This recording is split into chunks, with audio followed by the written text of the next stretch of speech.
Gonna leave it a couple of minutes to see if anybody joins. Got one person at the moment, so see if anybody else joins. The car outside, very noisy. Well, I'll kick it off. Actually, I might leave it till it's 2 minutes and then kick it off. Okay. Well, I hope you're having a good morning. Hope you're enjoying this morning. My name is Stephanie Millward.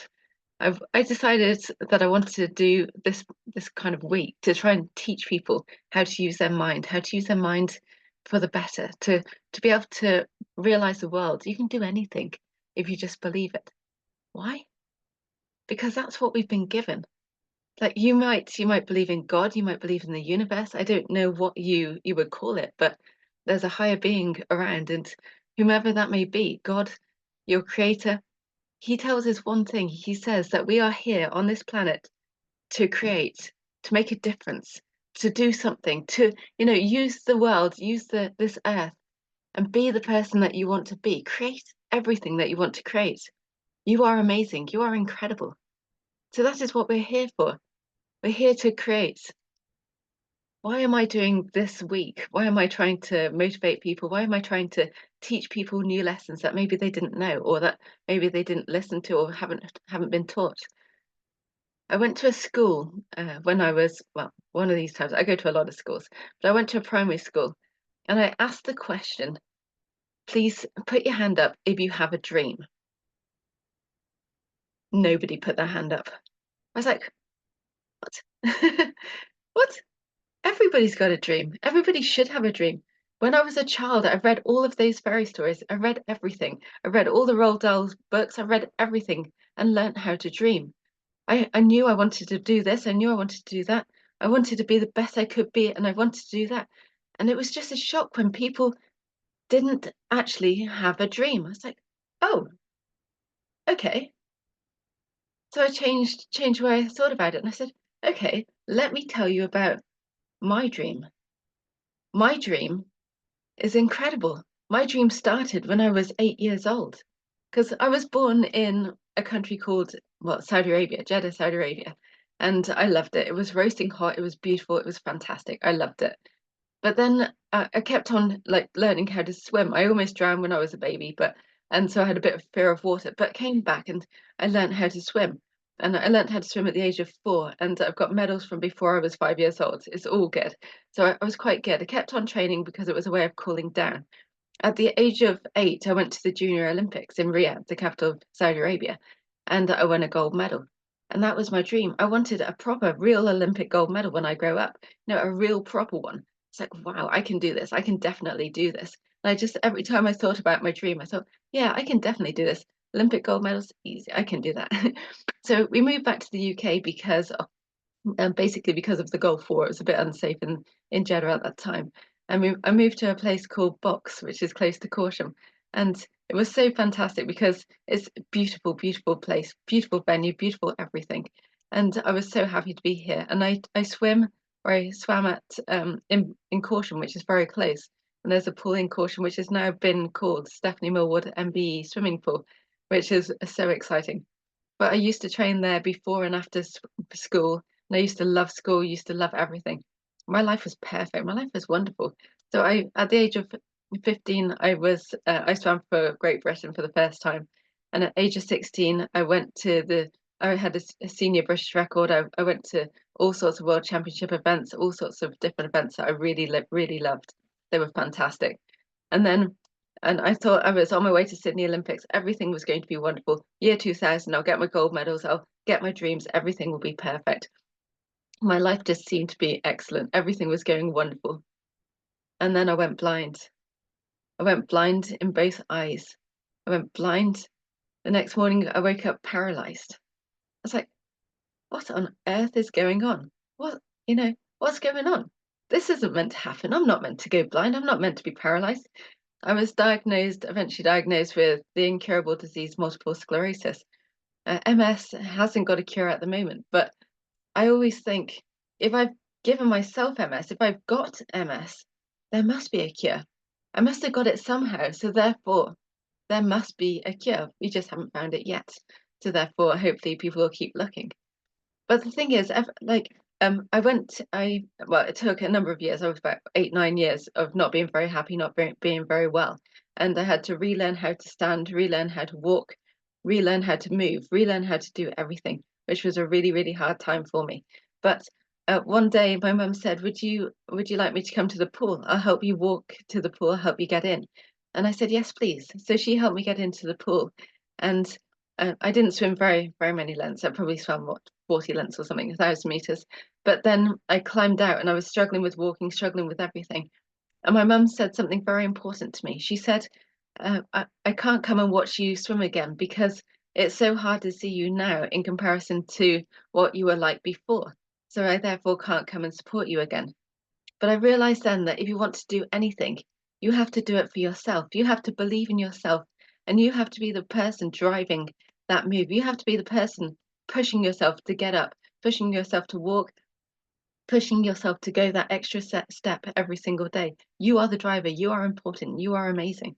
So therefore, every single day I went to the pool, and the day after I went to the pool, one day when I was in the pool, a friend asked me, "Will you teach my friend Adrian how to swim because he wants to do a triathlon?" Lazy Bones has not done that triathlon yet. He is so lazy. No, he's not. But I met Adrian, and he is now my husband. And he said, "We've just won the rights for London 2012. Why don't you come back as a Paralympian? Why don't you come back and win that gold medal that way? Do the swimming, do the training, come back and be a Paralympian." And he said it's exactly the same as the Olympian, just with a disability. And I thought about it. I thought, man, too old, too fat, too ugly, too this, too that, all the excuses. But the dream was still there. I still wanted to be the best in the world. I still wanted to get to the Olympics. I still wanted that Olympic gold medal. So I thought about it. Do I? Don't I? I do. I kept on training. I had to actually move to Swansea because I couldn't find a coach over here, but where I live. So I had to go to Swansea. But then after moving to Swansea and training with the wonderful Billy Pye, I went to Beijing Paralympics off a very small amount of training. I came fourth, fifth, and sixth. And then I went to London, got 4 silvers and a bronze. Still not good enough. I wanted that gold. Went to Rio and I won 2 bronze, 1 silver, and 2 golds. Yeah. So the thing is, I got the golds. I went to 4 Paralympic Games. I realized the dream. The dream was there. That was what I wanted to do. After winning that gold medal, I could do anything. I had realized the dream. I believed in myself. I knew that if you have an incurable disease, it doesn't matter. You can get through anything if you've got the strength in here, in this mind of yours. You can do anything. Because the thing is, you can take it 2 ways. You can be almost do it as a victim. So I got the disease. I got sick. I'm the victim. Woe me, everything went wrong. I am the victim. Everything went incredibly wrong. Or you can change the story and become the hero. Everything did go wrong. I did go blind. I did get paralyzed. But now that all these nasty symptoms have happened to me, I can use these experiences to help others. I can make a difference to other people because I've experienced it myself. This is a fantastic thing. I can be a hero because of all the bad things that happened. I don't need to be a victim. I don't need to be a woe me, look at me, look at me. This is a drama almost. I can use that drama to help other people, to make a difference to other people, to become a hero in somebody else's life because I've experienced it. I know how to change my thoughts. I know how to change my ideas. I know how to change everything about this revolting illness that I've got to make it a positive rather than a negative. Because of multiple sclerosis, I was able to go to the Paralympics. I was able to win the gold medals. I was able to inspire however many millions of people that I've inspired. I'm able to go to schools. I'm able to help other people. I'm able to show people Olympic gold medals that they may never be able to hold or touch or see. I've been able to show people Olympic torches because I was asked to carry the Olympic torch.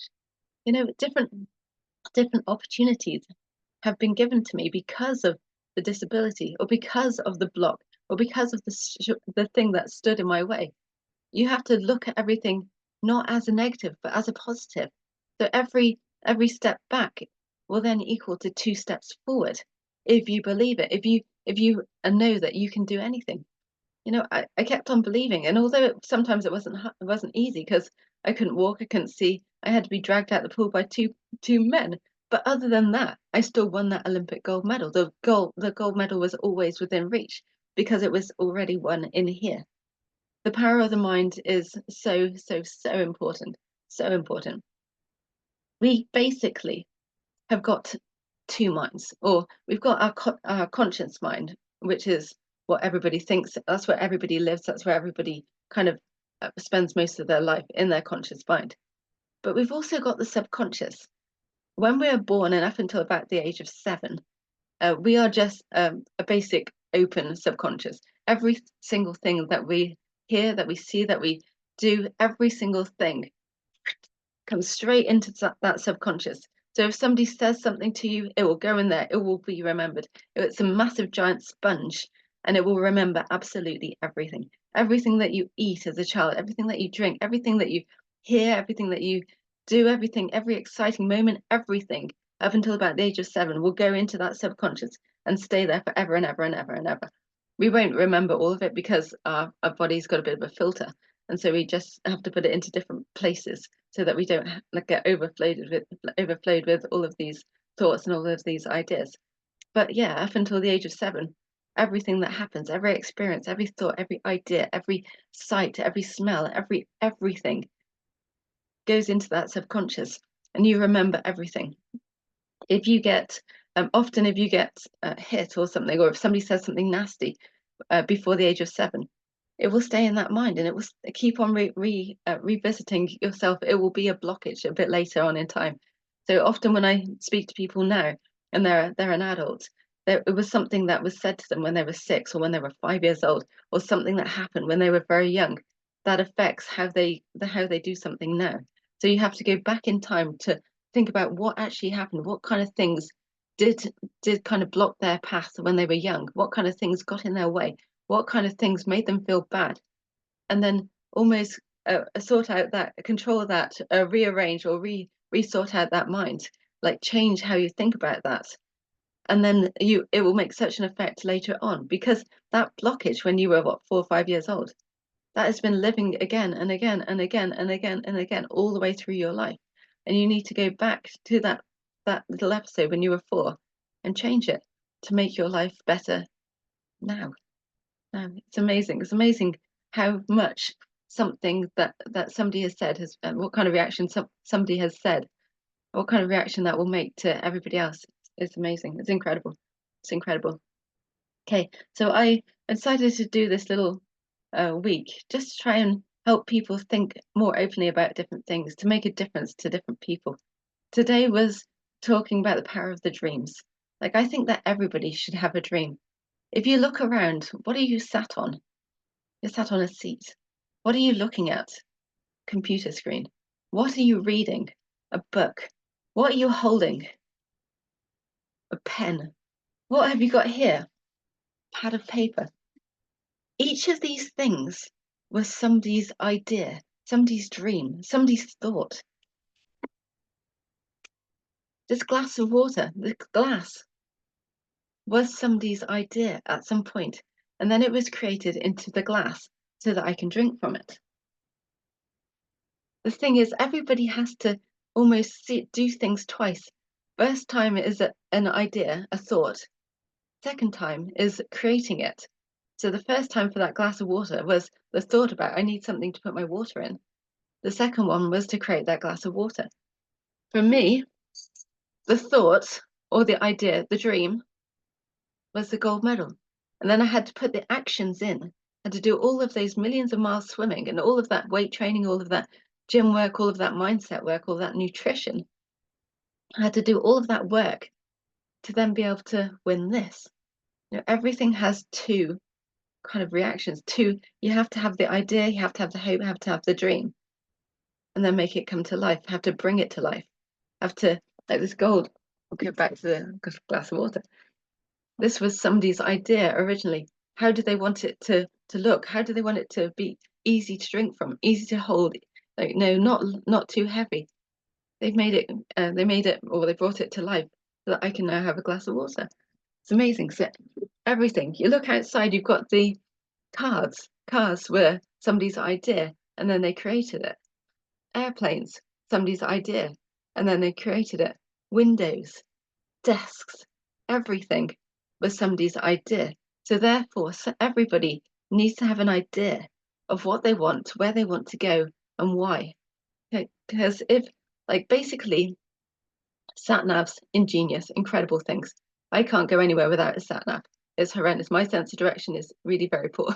So therefore, I need to type in where I am, where am I starting from, what have I got, where do I want to go, end destination. So I'm sat here speaking with you at the moment, but I want everybody to believe in themselves, to create miracle events that they've always been dreaming about. And this will be their dream in however many years' time. That is end destination. What is your end destination? Where do you want to go? What do you want? What do you want to create? What do you want to happen? What is that dream? What is it? Why do you want it? You have to know where starting is, where end is, where the end is, and then you can do anything because the path in the middle will be created by just actions. What do you want to do? How are you going to get there? What do you need to learn? Why? No, we are so lucky. We have been given almost a blank page. A blank page. I don't know if I've got blank page. You've got blank page, and you can write your story however you wish to write your story. You are in charge of everything. You can create your mind, you can create your life the way you want it. It is your story. Start off Stephanie or Stephanie Millward. Write your name. What do you want to achieve in your life story? What do you want to do? What kind of incredible things do you need? What kind of things do you want to master? What do you want to learn? Who do you want to help? No, I think we, when we're at school, we learn the lessons. Every action has an equal and opposite reaction. So therefore, every time I give, I will get something back in return. So therefore, you've got to think about your life. You've got to kind of almost live your life serving others, making a difference to other people. If you give to somebody, you will get something back in return. It might not be the same thing you gave to that person. It might not be at the same time. It might be, 20 years later, but you will get that something back in return. And the more you give, the more you will get back in return. So therefore, you've got to change your life, or you're thinking about life to not as, what am I going to do today? As, how can I make a difference today? What can I give today? What can I change today? What can I do to help other people today? Because you will get that back in return. The more we can give, the more we can love, the more hope that we can offer to others, the more we will get back in return. I think eventually I'm going to create a day of love where everybody just gives love to other people. There are so many people in this world who need love and who are screaming and shouting, possibly in their own mind, but they are screaming and shouting, please help me, please help me, please help me. I think we need a day of love where everybody just sends love to the rest of the world and everybody receives it. Because love is energy. And energy is what I'll be talking to you about energy on one of the other days. But energy is what we are kind of in control of. Energy can't be created nor destroyed, but it is everywhere. If you looked at your hand underneath a microscope, you'll be able to see that you are just energy. You are atoms. You are energy. How can we therefore control these energy particles to live the life that we want? We can have anything. And all we have to do is ask for it correctly. We have to believe it and we have to make it come true. Life is wonderful. We are so lucky to be here. We are so, so lucky to be here. Now we have to create the life that we want from just believing and thinking and dreaming. Dreaming especially is the most powerful thing. So many people have created a life they wanted because they believed it and they saw it and they dreamed it. Like, look at the guy who invented airplanes. He must have seen birds. Birds fly. Why can't we? What's different about them than us? How did they fly? How do they fly? How do they use the power underneath them to lift them, or the power above them to lift them, to make them fly? How do they do it? How do they use vibrations? I'll talk to you about vibrations on another day. How do you use vibrations to create the life that you want? You are in charge. Circumstances don't just happen. Things don't just happen. You create them. Every action has an equal and opposite reaction. You create whatever's happening to you. It is you who is driving yourself forward. People say, well, I am depressed. I am depressed. Yeah, but you are in charge of your mind. So you're in control of that depression. So therefore you can change that and make your mind fantastic.